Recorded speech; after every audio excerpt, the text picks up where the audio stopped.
പ്രിയപ്പെട്ട കുട്ടികളെ എല്ലാവർക്കും ഒരിക്കൽ കൂടി ബയോവേൾഡിലേക്ക് സ്വാഗതം. നാളെ നടക്കുന്ന +2 സുവോളജി പരീക്ഷയിൽ മോളിക്കുലാർ ബേസിസ് ഓഫ് ഇൻഹെറിറ്റൻസ് എന്ന ചാപ്റ്ററിൽ 3 പ്രധാനപ്പെട്ട ക്വസ്റ്റ്യൻസാണ് നമ്മളിവിടെ ഡിസ്കസ് ചെയ്യാൻ പോകുന്നത്. ഈ 3ൻ്റെയും പ്രത്യേകത 2 വളരെ ഇമ്പോർട്ടൻ്റ് ആയിട്ടുള്ള ഒരുപാട് തവണയായിട്ട് എക്സാമിന് ചോദിച്ചൊരു ഭാഗമാണ്. ഒന്ന് ലാക്ക് ഓപ്പറോൺ, അതുപോലെ രണ്ടാമതായിട്ട് DNA ഫിംഗർ പ്രിൻറ്റിങ്.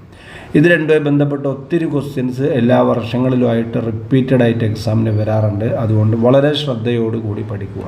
ഓക്കെ, ആദ്യം നമ്മൾ പഠിക്കാൻ പോകുന്നത് ലാക്ക് ഓപ്പറോണിനെ പറ്റിയാണ്. ആദ്യം നമ്മൾ അതിൻ്റെ തിയറിറ്റിക്കൽ പാർട്ട് വളരെ വേഗത്തിൽ പറഞ്ഞു പോകും. അതിനുശേഷം നമുക്ക് ക്വസ്റ്റ്യൻസ് ചെയ്യാം. ഓക്കെ, ലാക്ക് ഓപ്പറോൺ എന്ന് പറഞ്ഞാൽ നമ്മുടെ ബോഡിയിലെ ഒരു ജീനുകളുടെ റെഗുലേറ്ററി മെക്കാനിസമാണ്.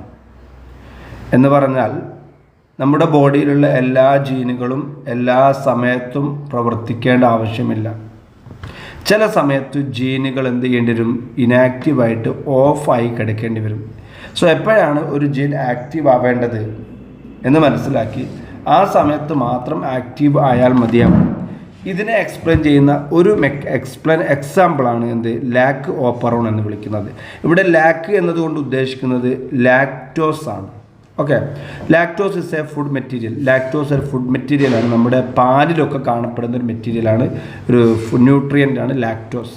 ഓക്കെ, അപ്പോൾ ഒരു ബാക്ടീരിയക്ക് നമ്മൾ ലാക്ടോസ് അടങ്ങിയ ഫുഡ് കൊടുക്കുകയാണെങ്കിൽ ആ സമയത്ത് മാത്രമാണ് അതുമായി ബന്ധപ്പെട്ട് പ്രവർത്തിക്കുന്ന ജീനുകൾ പ്രവർത്തിക്കേണ്ടത്. എന്നാൽ ലാക്ടോസ് ഫുഡായി നൽകാത്ത സമയങ്ങളിൽ, in the absence of lactose, ഈ ലാക്ടോസുമായി ബന്ധപ്പെട്ട് കിടക്കുന്ന ജീനുകൾ പ്രവർത്തിക്കേണ്ട ആവശ്യമില്ല. ഓക്കെ, അതുകൊണ്ട് തന്നെ ഈ സമയങ്ങളിൽ എങ്ങനെയാണ് നമ്മുടെ ജീനുകൾ ഇനാക്റ്റീവായിട്ടും അല്ലെങ്കിൽ ആക്റ്റീവായിട്ടും കാണുന്നത് എന്നാണ് നമ്മൾ ഇവിടെ വിശദീകരിക്കുന്നത്. സോ ഇതുമായി ബന്ധപ്പെട്ട് ഈ സംവിധാനത്തെ നമ്മൾ വിളിക്കുന്ന പേരാണ് ലാക്ക് ഓപ്പറോൺ എന്നാണ് വിളിക്കുക. സോ ലാക്ക് ഓപ്പറോൺ എന്ന് പറഞ്ഞാൽ it is a system to regulate the genes which are needed in the metabolism of lactose. ലാക്ടോസിൻ്റെ മെറ്റബോളിസവുമായി ബന്ധപ്പെട്ട് പ്രവർത്തിക്കുന്ന ജീനുകളെ റെഗുലേറ്റ് ചെയ്യാൻ വേണ്ടിയുള്ള സംവിധാനമാണെന്ത്? ലാക്ക് ഓപ്പറോൺ. ഓക്കെ, നമുക്കിതിൻ്റെ പ്രധാനപ്പെട്ട ഭാഗങ്ങൾ ഏതാണെന്ന് നോക്കാം.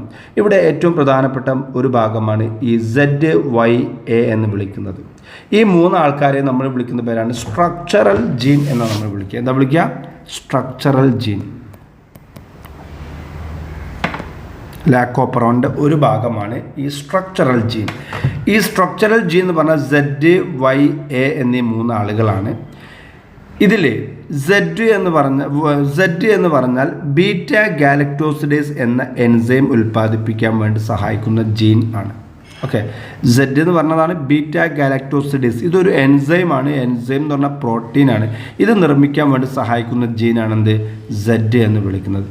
Y എന്ന് പറഞ്ഞാൽ പെർമിയേസ് എന്ന എൻസൈം ഉൽപ്പാദിപ്പിക്കാൻ വേണ്ടിയുള്ള ജീൻ ആകുന്നു. ഓക്കെ, ആൻഡ് A എന്ന് പറഞ്ഞാൽ ട്രാൻസ് അസറ്റലൈസ് എന്ന എൻസൈം ഉൽപ്പാദിപ്പിക്കാൻ വേണ്ടിയുള്ള ജീൻ ആണ്. അപ്പോൾ എക്സാമിന് ചോദിക്കും Z എന്തിൻ്റെ ജീൻ ആണ്, Y എന്തിനുള്ളതാണ്, A എന്തിനുള്ളതാണ് ചോദിക്കാറുണ്ട്. അതുപോലെ തന്നെ ഈ ബീറ്റ ഗാലക്ടോസിഡേസ് എന്ന എൻസൈമിൻ്റെ ഫങ്ഷൻ എന്താണെന്ന് ചോദിച്ചു കഴിഞ്ഞാൽ നമ്മളിപ്പം പറഞ്ഞ ലാക്ടോസ് ഉണ്ടല്ലോ, ഇപ്പം നമ്മൾ പറഞ്ഞ ലാക്ടോസ്, ഈ ലാക്ടോസ് എന്ന് പറഞ്ഞാൽ എന്താണെന്ന് ചോദിച്ചാൽ, ലാക്ടോസ് എന്ന് പറഞ്ഞാൽ ഒരു ഗ്ലൂക്കോസും, ലാക്ടോസ് എന്ന് പറഞ്ഞാൽ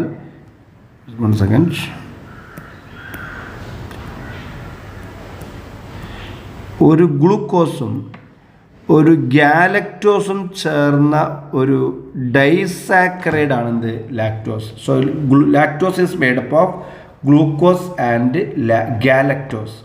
സോ ഈ ബീറ്റ ഗാലക്ടോസിഡേസിൻ്റെ ഫങ്ഷൻ എന്താണെന്ന് ചോദിച്ചു കഴിഞ്ഞാൽ ഈ ബാക്ടീരിയക്ക് നമ്മൾ ന്യൂട്രിയൻസ് ആയി കൊടുത്തിട്ടുള്ള ലാക്ടോസിനെ ഗ്ലൂക്കോസും ഗാലക്ടോസുമായിട്ട് ബ്രേക്ക് ചെയ്യുക എന്ന ജോലിയാണ് ആർക്കുള്ളത്? ബീറ്റ ഗാലക്ടോസിഡേസിന് നിർവഹിക്കാനുള്ളത്. So function of beta galactosidase to break the lactose into glucose and galactose. Okay, രണ്ടാമതായിട്ട് എൻസൈമാണ് പെർമിയേസ്. ഈ പെർമിയേസ് എൻസൈമിൻ്റെ ഫംഗ്ഷൻ എന്താണെന്ന് ചോദിച്ചു കഴിഞ്ഞാൽ ഇതാണ് ഈ ലാക്ടോസിനെ സെല്ലുകൾക്കകത്തേക്ക് കടത്തിവിടുന്നതാണ് പെർമിയേസ്, പെർമിറ്റ് ചെയ്യുന്നത്. So entry of lactose into the cells, ഈ ലാക്ടോസിനെ സെല്ലിൻ്റെ അകത്തേക്ക് കടത്തിവിടുന്നതാണെന്ത് ഈ പെർമിയേസ് എന്ന് വിളിക്കുന്ന എൻസൈമാണ്. ഓക്കെ, ഇനി അടുത്തതായി നമ്മൾ പഠിക്കാനുള്ളത്, ഇനി ഇവിടെ നിങ്ങൾ നോക്കിക്കോ എങ്ങനെയാണ് ഈ ജീനുകൾ പ്രവർത്തിക്കുന്നത് നമ്മൾ നോക്കാം. ഓക്കെ, അതായത് ഇവിടെ മറ്റൊരു ജീനാണ് സ്മോൾ ഐ എന്ന് കൊടുത്തത്. ഓക്കെ, ഈ സ്മോൾ ഐയെ നമുക്ക് വിളിക്കാം റെഗുലേറ്ററി ജീൻ എന്ന് വിളിക്കാം. സ്മോൾ ഐ എന്ന് ഇവിടെ കൊടുത്തതാണ് റെഗുലേറ്ററി ജീൻ. ഈ റെഗുലേറ്ററി ജീനിൻ്റെ പ്രത്യേകത അത് ഉൽപ്പാദിപ്പിക്കുന്ന ഒരു പ്രോട്ടീനാണ് repressor protein. Okay, repressor protein. Okay, so the regulatory gene produce a protein called repressor protein. ഈ repressor protein പോയിട്ട് ബൈൻഡ് ചെയ്യുന്ന ഈ ഒരു പോയിന്റാണ് O എന്ന് പറഞ്ഞാൽ എന്താണ്, ഓപ്പറേറ്റർ എന്നാണ് വിളിക്കുക. O എന്ന് പറഞ്ഞാൽ എന്താണ്, operator. So what's the function of operator is that ഈ റിപ്രസർ പ്രോട്ടീൻ പോയിട്ട് ബൈൻഡ് ചെയ്യുന്ന ഒരു പോയിന്റ് ആണെന്ത്, ഓപ്പറേറ്റർ എന്ന് നമ്മൾ വിളിക്കുന്നത്. ഓക്കെ, ഇനി നമുക്ക് പഠിക്കാനുള്ള ഒരു പ്രധാനപ്പെട്ട എൻസൈമാണ് RNA പോളിമറൈസ്. എന്താ പേര്, RNA പോളിമറൈസ്. RNA പോളിമറൈസിൻ്റെ ഫംഗ്ഷൻ നമ്മൾ നേരത്തെ പഠിച്ചതാണ്. RNA നിർമ്മിക്കാൻ വേണ്ടി മെസ്സഞ്ചർ RNA നിർമ്മിക്കുന്ന എൻസൈമാണിത് RNA പോളിമറൈസ്. സോ ഇവിടെ നിങ്ങൾ കാണാൻ പറ്റും ഒരു RNA പ്രൊഡ്യൂസ് ചെയ്യുന്നു, mRNA, ലാക്ക് mRNA. ഈ mRNA പ്രൊഡ്യൂസ് ചെയ്യണമെങ്കിൽ ആര് വരണം, RNA പോളിമറൈസ് വരണം. എന്നിട്ട് ഈ RNA പോളിമറൈസ് വന്നിട്ട് ഇത് എൻസൈം ആണെന്ന് വിചാരിച്ചോ, ഈ എൻസൈം വന്ന് ബൈൻഡ് ചെയ്യുന്ന പോയിന്റ് ആണിത് ഈ പ്രൊമോട്ടർ റീജിയൻ, ഈ പ്രൊമോട്ടർ റീജിയൻ. ഓക്കെ, ഇനി നിങ്ങൾ നോക്കിക്കോ, നമ്മൾ ഫുഡിൽ ലാക്ടോസിൻ്റെ സാന്നിധ്യം ഇല്ലെങ്കിൽ എന്താ സംഭവിക്കാൻ ചോദിച്ചു കഴിഞ്ഞാൽ ഈ റെഗുലേറ്ററി ജീൻ എന്ത് ചെയ്യും, ഒരു റിപ്രസർ പ്രോട്ടീൻ പ്രൊഡ്യൂസ് ചെയ്യും. ഈ റിപ്രസർ എന്ത് ചെയ്യും, ഇവിടെ ഓപ്പറേറ്റർ പോയിന്റിൽ ബൈൻഡ് ചെയ്യും. ഇങ്ങനെ വന്നു കഴിഞ്ഞാൽ നമ്മുടെ RNA പോളിമറൈസിന് എന്ത് ചെയ്യാൻ പറ്റില്ല, പ്രൊമോട്ടർ റീജിയനിൽ ബൈൻഡ് ചെയ്യാനും RNA നിർമ്മിക്കാനും സാധിക്കുകയില്ല. സോ ദ റിപ്രസർ, ഇവിടെ ഇത് നിങ്ങൾ കാണാം, repressor bind to the operator region O and prevent RNA പോളിമറൈസിന് ബൈൻഡ് ചെയ്യുന്നു ഫ്രം ട്രാൻസ്ക്രൈബിങ് ദ ഓപ്പറോൺ. ഇത് ഇവിടെ ട്രാൻസ്ക്രിപ്ഷൻ നടത്തുന്നതിനെ പ്രിവെൻറ്റ് ചെയ്യുന്നു. ഇതാണ് നമ്മുടെ എക്സാമിന് ചോദിക്കുക. ഇനി ഇവിടെ നിങ്ങൾ നോക്കൂ, ഇവിടെ എന്താ കൊടുത്തത്, ഇൻ ദ പ്രസൻസ് ഓഫ് ലാക്ടോസിൻ്റെ സാന്നിധ്യം ഉണ്ടെങ്കിൽ എന്താണ് ഇവിടെ സംഭവിക്കാന്നറിയോ, ലാക്ടോസ് നമ്മൾ ഫുഡിൽ ഉൾപ്പെടുത്തുകയാണെങ്കിൽ ബാക്ടീരിയക്ക് കൊടുത്ത ന്യൂട്രിയൻസിൽ ലാക്ടോസിൻ്റെ സാന്നിധ്യം ഉണ്ടെങ്കിൽ ഇവിടെ എന്ത് ചെയ്യാൻ പാടില്ല, ഈ റിപ്രസർ എന്ത് ചെയ്യാൻ പാടില്ല, ഓപ്പറേറ്റർ പോയിന്റിൽ ബൈൻഡ് ചെയ്യാൻ പാടില്ല. ബൈൻഡ് ചെയ്യാതിരിക്കാൻ വേണ്ടി എന്തെങ്കിലും ഒരു കാര്യം നമുക്ക് ചെയ്യണമല്ലോ, അതിനു വേണ്ടി നമ്മൾ കൊണ്ടുവരുന്ന ഒരാളാണ് ഇൻഡ്യൂസർ. ഈ ഇൻഡ്യൂസർ ഇവിടെ നോക്ക്, ഈ ലാക്ടോസിൻ്റെ സാന്നിധ്യത്തിൽ ഇൻഡ്യൂസർ എന്ത് ചെയ്യും, ഇവിടെ റിപ്രസർ പ്രോട്ടീനുമായി ബൈൻഡ് ചെയ്യും. അങ്ങനെ ബൈൻഡ് ചെയ്ത് കഴിഞ്ഞാൽ ഈ റിപ്രസർ പ്രോട്ടീൻ എന്ത് ചെയ്യാൻ പറ്റില്ല, ഓപ്പറേറ്റർ റീജിയനിൽ ഇവിടെ ബൈൻഡ് ചെയ്യാൻ പറ്റില്ല. ഓപ്പറേറ്റർ റീജിയനിൽ റിപ്രസർ പ്രോട്ടീൻ വന്നിട്ടില്ലെങ്കിൽ RNA പോളിമറൈസിന് പ്രൊമോട്ടർ റീജിയനിൽ ബൈൻഡ് ചെയ്യാനും RNA നിർമ്മിക്കാനും അതുപോലെ എൻസൈമുകൾ പ്രൊഡ്യൂസ് ചെയ്യാനും തടസ്സവുമില്ല. സോ ഇതാണ് ഇവിടെ in the presence of lactose what happens, ഈ ഒരു ഇൻഡ്യൂസർ വരും. ഈ ഇൻഡ്യൂസർ എന്ത് ചെയ്യും, റിപ്രസർ പ്രോട്ടീനിൽ ബൈൻഡ് ചെയ്യും. എന്നിട്ട് റിപ്രസറിനെ ഓപ്പറേറ്റർ റീജിയനിൽ ബൈൻഡ് ചെയ്യുന്നതിനെ തടയും. RNA പോളിമറൈസ് വന്നിട്ട് ട്രാൻസ്ക്രിപ്ഷൻ നടത്തിയിട്ട് mRNA പ്രൊഡ്യൂസ് ചെയ്യും. പിന്നെന്ത് ചെയ്യും, എൻസൈമുകളും പ്രൊഡ്യൂസ് ചെയ്യുകയാണ് ചെയ്യുന്നത്. ഇത്രയാണ് ഇവിടെ നിങ്ങൾ പറഞ്ഞു വെക്കേണ്ടത്. ഇനി ഇവിടെ ഇൻഡ്യൂസറായി പ്രവർത്തിക്കുന്നത് ആരാണെന്ന് ചോദിച്ചു കഴിഞ്ഞാൽ ലാക്ടോസ് തന്നെയാണ്. സോ ലാക്ടോസ് തന്നെയാണ് ഇവിടെ ഇൻഡ്യൂസർ എന്ന റോള് നിർവഹിക്കുന്നത്. ആരാണ്, it is the lactose it self എന്നുകൂടി നമ്മൾ മനസ്സിലാക്കുക. ഓക്കെ, ഇനി നമുക്ക് എന്ത് ചെയ്യാം, ഇതുമായി ബന്ധപ്പെട്ട് മുൻപ് വന്ന ക്വസ്റ്റ്യൻസ് നമുക്കൊന്ന് നോക്കാം. ഇവിടെ നിങ്ങൾക്ക് ക്വസ്റ്റ്യൻ കാണാൻ സാധിക്കും, lactose catabolism in the absence of inducer is given below. ഇൻഡ്യൂസറിൻ്റെ അഭാവത്തിൽ, ഇൻഡ്യൂസർ മീൻസ് ലാക്ടോസ് തന്നെയാണ് കേട്ടോ, അതിൻ്റെ അഭാവത്തിലുള്ളൊരു ഡയഗ്രം ഇവിടെ തന്നിട്ടുണ്ട്. ഇവിടെ ചോദിച്ചിരിക്കുന്നത് വാട്ട് ഈസ് ദ പി കൊണ്ട് എന്താണ് അർത്ഥമാക്കുന്നത്. അപ്പോൾ പി എന്ന് പറഞ്ഞാൽ എന്താ, it is the promoter region ആണ് കേട്ടോ. ഈ പ്രൊമോട്ടറിൻ്റെ ഫംഗ്ഷൻ എന്താണ്, it is the binding site for the enzyme RNA polymerase. ഇവിടെ RNA പ്രൊഡ്യൂസ് ചെയ്യുന്ന ആരാണ്? RNA പോളിമറൈസ് എന്ന എൻസൈം അല്ലേ mRNA പ്രൊഡ്യൂസ് ചെയ്യുന്നത്. അപ്പോൾ RNA പോളിമറൈസ് ബൈൻഡ് ചെയ്യുന്ന പോയിന്റാണ് എന്ത്? P എന്ന് വിളിക്കുന്നത്. ഇനി നല്ലൊരു ക്വസ്റ്റ്യൻ തന്നിട്ടുണ്ട്. Draw the diagram in the presence of inducer. ഇൻഡ്യൂസറിൻ്റെ സാന്നിധ്യത്തിലാണെങ്കിൽ ഈ ഒരു ചിത്രത്തെ മാറ്റി വരക്കുക. അപ്പോൾ നമ്മൾ എന്ത് ചെയ്യണം? ഇവിടെ ഒരു ഇൻഡ്യൂസറിനെ കാണിക്കണം. എന്നിട്ട് ഇൻഡ്യൂസർ വന്നിട്ട് എന്ത് ചെയ്യും? റിപ്രസറിൽ ബൈൻഡ് ചെയ്യും. അപ്പോൾ ഈ ഒരു പാർട്ട് ഉണ്ടാവില്ല. എന്നിട്ട് ഇവിടുന്ന് എന്ത് ചെയ്യും? 3 mRNA പ്രൊഡ്യൂസ് ചെയ്യും. mRNA എന്ന് 3 എൻസൈം ഉണ്ടാവും. ഈ രൂപത്തിൽ ഒരു ചിത്രം തന്നിട്ട് പ്രസൻസ് തന്നിട്ട് ആബ്സെൻസിലുള്ള ചിത്രം വരയ്ക്കാനും ഇതുപോലെ ആബ്സെൻസ് തന്നിട്ട് പ്രസൻസിലുള്ള ഡയഗ്രാം മാറ്റി വരയ്ക്കാനും എക്സാമിൽ ചോദിക്കാറുണ്ട്.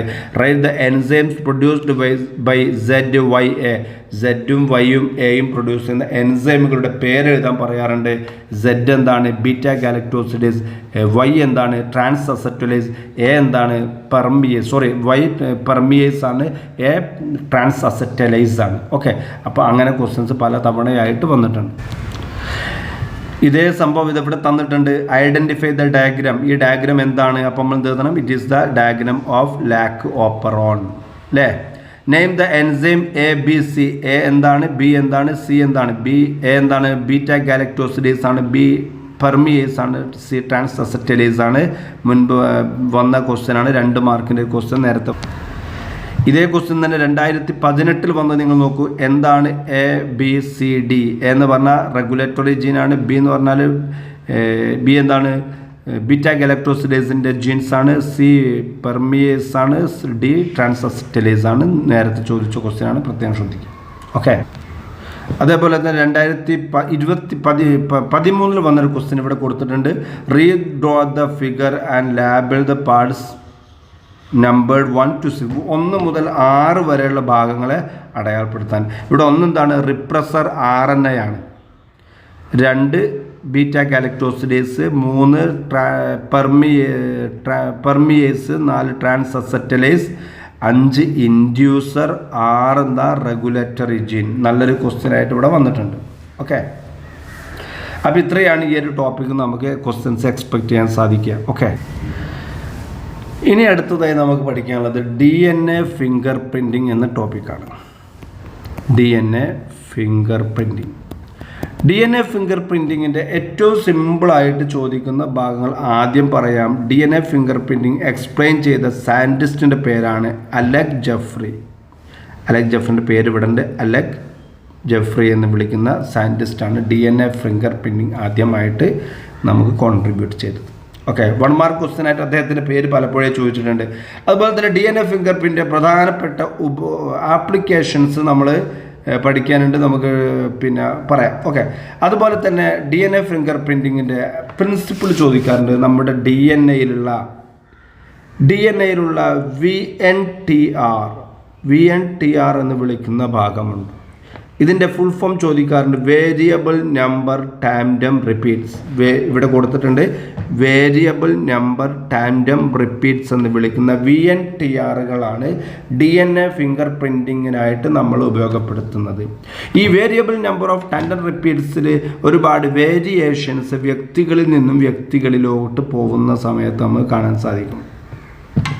നമ്മൾ അതിൻ്റെ വളരെ ബേസിക് ആയിട്ടുള്ള കാര്യങ്ങളിലേക്ക് പോകുന്നില്ല, സമയപരിമിതി കൊണ്ട്. അത് ഇവിടെ പെട്ടെന്ന് എക്സ്പ്ലെയിൻ ചെയ്യാൻ പ്രയാസവുമാണ്.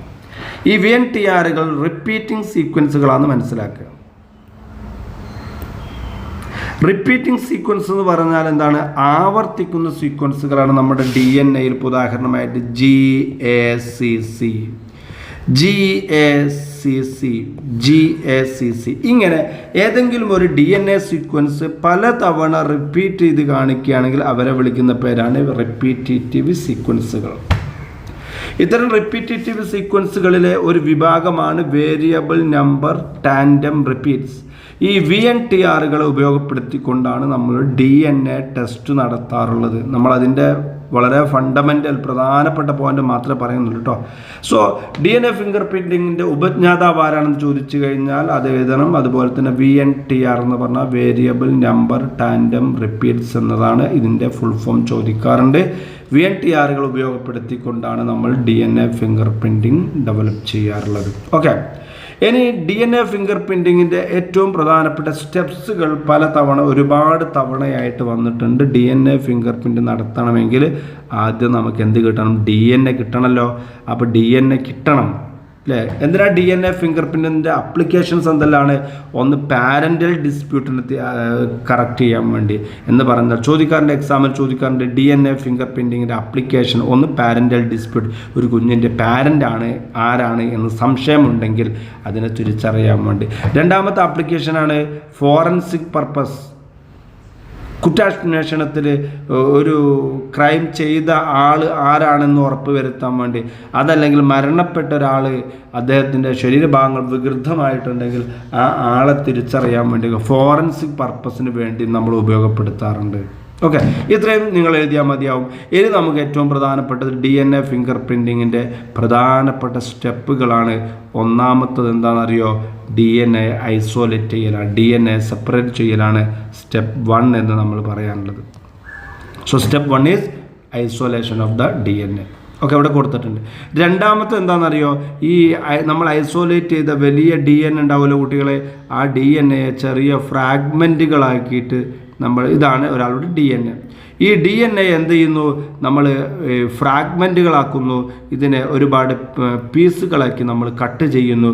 അതാണ് ഡൈജഷൻ ഓഫ് DNA ഡൈജസ്റ്റ് ചെയ്യുക ബൈ യൂസിങ് റെസ്ട്രിക്ഷൻ എൻഡോന്യൂക്ലിയേസ്. ആ DNA ഒരുപാട് ഫ്രാഗ്മെൻറ്റുകളാക്കുന്ന പ്രോസസ്സാണ് റെസ്ട്രിക്ഷൻ. ഈ രണ്ടാമത്തെ stage digestion of the DNA. ഇനി നമ്മൾ എന്ത് ചെയ്യും ചോദിച്ചു കഴിഞ്ഞാൽ, മൂന്നാമതായിട്ട് ഈ ഫ്രാഗ്മെൻറ്റുകളെല്ലാം ഇപ്പോൾ ഒന്നിച്ച് നിൽക്കുകയാണല്ലോ. ഈ ഫ്രാഗ്മെൻറ്റുകൾ നമുക്ക് എന്ത് ചെയ്യണം? സെപ്പറേറ്റ് ചെയ്യണം അവരുടെ സൈസിൻ്റെ അടിസ്ഥാനത്തിൽ. ഓക്കെ, അപ്പോൾ അതിന് വേണ്ടിയിട്ട് DNA നമ്മൾക്ക് സെപ്പറേറ്റ് ചെയ്യാൻ വേണ്ടിയുള്ള മെക്കാനിസമാണ് ജെൽ ഇലക്ട്രോഫോറസിസ് എന്ന് നമ്മൾ വിളിക്കുന്ന പ്രോസസ്സ്. ജെൽ ഇലക്ട്രോഫോറസിലൂടെ ഈ DNA നമ്മൾ എന്ത് ചെയ്യും? സെപ്പറേറ്റ് ചെയ്യും. സെപ്പറേഷൻ ഓഫ് മൂന്നാമത്തെ സ്റ്റെപ്പാണെന്ത്?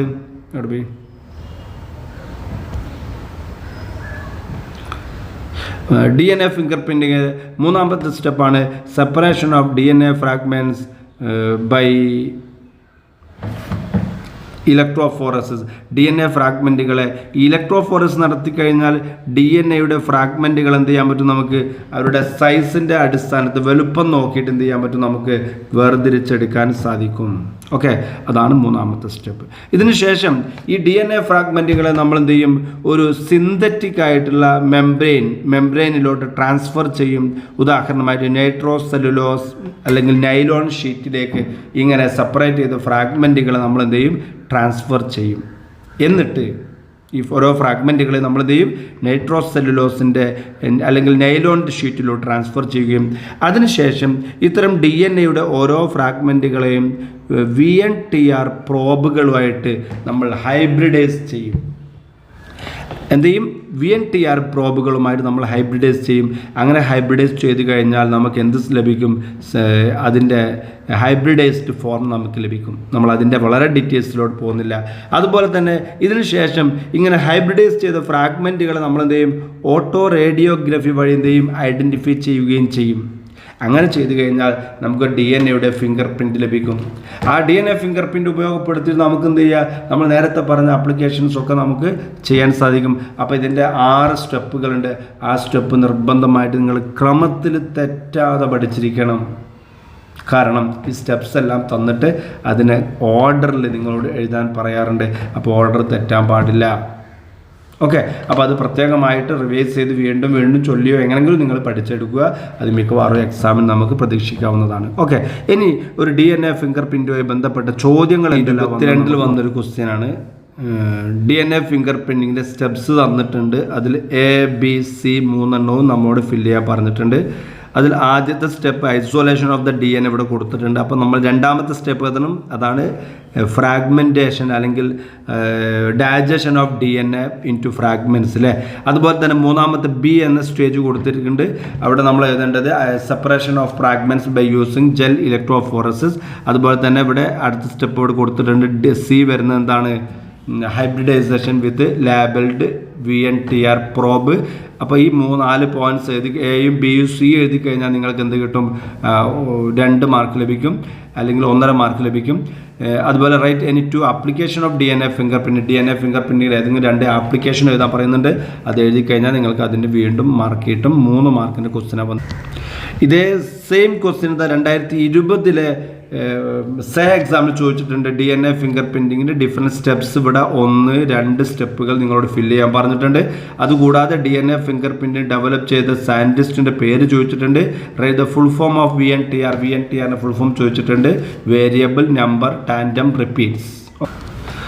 ചില സമയത്ത് ഇതുപോലുള്ള ക്വസ്റ്റ്യൻസ് വരാൻ സാധ്യതയുണ്ട് കേട്ടോ.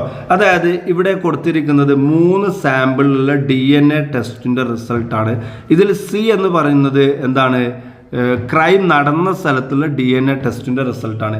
എ എന്ന വ്യക്തിയും അല്ലെങ്കിൽ ബി എന്ന വ്യക്തിയുണ്ട്. 2 പേരെയാണ് നമുക്ക് സംശയം ആരാണ് ഈ ക്രൈം ചെയ്തത് എന്ന് ചോദിക്കാറുണ്ട്. അപ്പോൾ നമുക്ക് നോക്കാം. ക്രൈം സീനിൽ നടന്ന് കിട്ടിയ DNA അല്ലെങ്കിൽ ബ്ലഡ് സാമ്പിളിൻ്റെ ടെസ്റ്റാണ് ഈ കാണുന്നത് അല്ലേ.